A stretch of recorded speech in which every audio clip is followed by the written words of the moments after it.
We wanted the spacesuits to be very, very firmly based on existing spacesuit technology that people have seen and believe in. The spacesuit has a NASA aesthetic that's a little bit more modern, a little bit updated, as opposed to a slick sort of sci-fi aesthetic.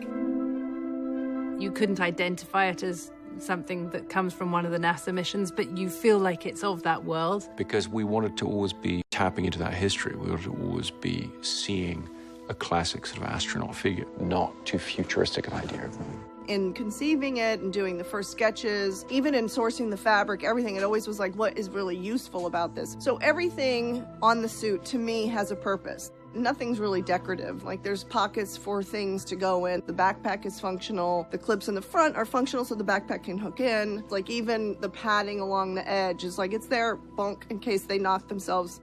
I constantly had to check myself on, you can't go too slick. It also helps, like, we were all working in the same production office. You don't go in a direction that no one else is going in. You're all kind of in sync. In fact, when we were first developing the suit and we wanted portions of it to be quilted, we had a piece quilted and both Nathan and Chris were in there and they were like, they liked it. And Nathan was like, I want that on the set. It's all over the set. It makes the costume and the set tie in so well together.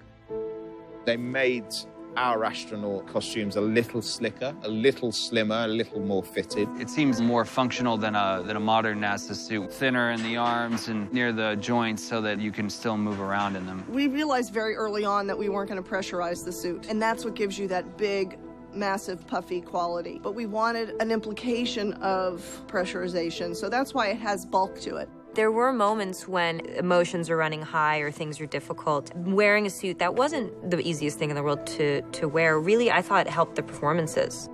The first time I tried on the suit in my fitting, I was surprised by how heavy it was. These things weigh 30 to 35 pounds. It was heavy and it could get very, very hot, especially when you were strapped into the rigs that you had to wear for the zero-G stuff.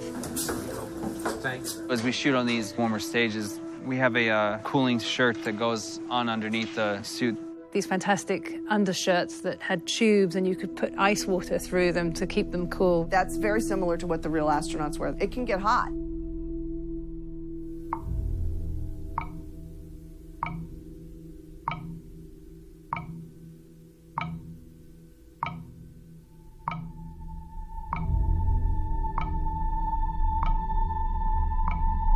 The development of the helmet, it was a painstaking process. People have to breathe in this. That's how the air goes into the helmet. There's a fan in the backpack, it goes up the tubes, and then air comes down in here so the actors can breathe. We had microphones in the helmet so that the actors could communicate, and we actually recorded their voices through the helmets.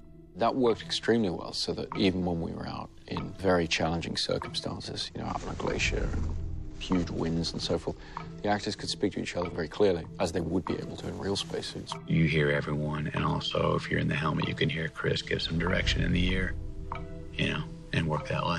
And what was fantastic for us was also that, you know, we've been shooting with these enormous IMAX cameras that are incredibly loud and very difficult to use for dialogue scenes for that reason. The helmets meant that we were able to shoot dialogue scenes suddenly with these loud cameras. Which really allowed us to not have to do any kind of, you know, dialogue replacement at the end. It was something you had to work really, really hard to be able to wear and not kind of fall over in or pass out in or any of those things. But as Matthew and I kept saying to each other, this is tough, but we look cool.